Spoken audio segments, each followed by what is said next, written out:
Tanggung jawab hukum akuntan publik. Profesi akuntan publik di seluruh dunia merupakan profesi yang mempunyai risiko sangat tinggi. Hampir semua akuntan publik harus memberikan jasa profesionalnya sesuai dengan standar profesional akuntan publik, mentaati kode etik akuntan publik, dan memiliki standar pengendalian mutu. Undang-Undang Akuntan Publik Nomor 5 Tahun 2011 menyatakan bahwa akuntan publik adalah seseorang yang telah memperoleh izin untuk memberikan jasa sebagaimana diatur dalam undang-undang.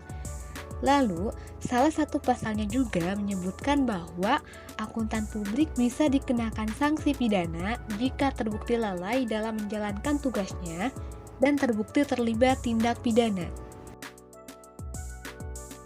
Aturan OJK dan Kementerian Keuangan yaitu di mana pembatasan jangka waktu pemberian jasa audit adalah 3 tahun untuk akuntan publik dan 6 tahun berturut-turut pada KAP yang memiliki lebih dari satu partner.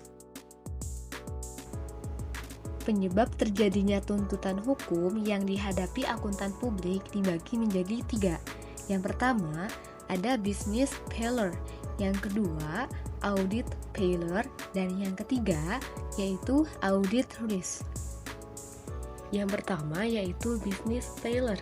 Business failure adalah suatu keadaan saat perusahaan tidak mampu membayar kewajibannya atau tidak bisa memenuhi harapan investor karena kondisi ekonomi atau bisnis yang memberatkan. Yang kedua yaitu audit failure. Audit failure adalah keadaan saat akuntan publik tidak memberikan opini yang sebenarnya dan tidak mematuhi standar auditing yang telah ditentukan. Yang ketiga yaitu audit risk. Audit risk adalah risiko bahwa auditor itu gagal menerjemahkan pendapat secara tepat mengenai laporan keuangan atau salah saji material. Contohnya yaitu adanya perbedaan hasil laporan produksi dan catatan dalam akuntansi. Jenis-jenis pelanggaran dalam akuntan publik dibagi menjadi 4. Yang pertama ada ordinary negligence, yang kedua gross negligence, yang ketiga constructive fraud, yang keempat fraud. Yang pertama yaitu ordinary negligence, yaitu di mana pelanggaran ini disebabkan karena kesalahan ringan, manusiawi, dan adanya unsur ketidaksengajaan. Pelanggaran ini masuk ke dalam kategori ringan. Yang kedua yaitu gross negligence. Gross negligence adalah pelanggaran yang disebabkan karena auditor tidak menerapkan due professional care atau kecermatan seorang auditor dalam melakukan proses audit. Adapun pelanggaran ini masuk ke dalam kategori sedang. Yang ketiga ada constructive fraud.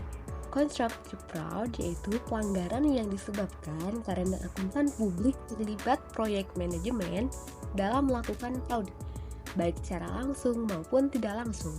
Pelanggaran ini masuk ke dalam kategori berat. Yang keempat yaitu fraud. Fraud merupakan pelanggaran yang disebabkan karena akuntan publik secara sengaja terlibat bersama manajemen dalam melakukan fraud.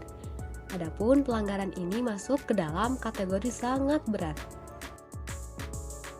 Sanksi atas pelanggaran hukum akuntan publik diberikan oleh Kementerian Keuangan dan Otoritas Jasa Keuangan.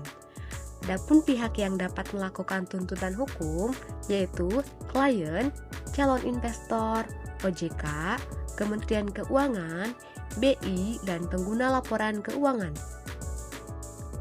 Sanksi yang diberikan Kementerian Keuangan bagi pelanggaran-pelanggaran diantaranya yaitu peringatan tertulis, penghentian sementara pemberian jasa akuntan publik, atau usulan kepada Menteri Keuangan untuk pencabutan izin praktik akuntan publik tergantung berat dan ringannya pelanggaran.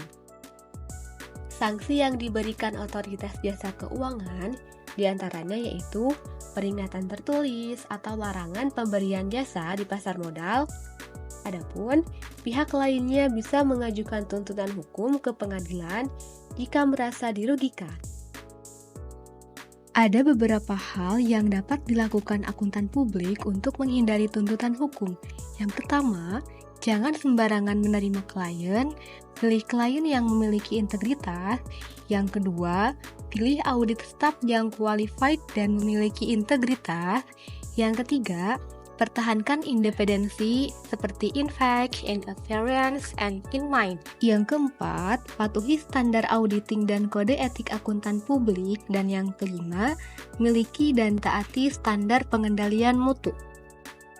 Hal yang dapat dilakukan oleh Ikatan Akuntan Indonesia atau IAI atau juga Institut Akuntan Publik Indonesia atau IAPI dalam menghadapi perkembangan akuntan publik diantaranya yaitu yang pertama, menyediakan pelatihan dengan biaya yang reasonable. Yang kedua, menerapkan peer review. Yang ketiga, mengupdate standar auditing dan aturan etika. Yang keempat, melakukan research di bidang auditing. Dan yang kelima, yaitu memberikan edukasi bagi pengguna laporan keuangan. The road top to business scandal salah satunya adalah Taiko International pada tahun 2002 dengan skandal penggelapan pajak. Taiko International merupakan perusahaan yang berfokus pada ilmu material, berteknologi tinggi, dan produk konservasi energi.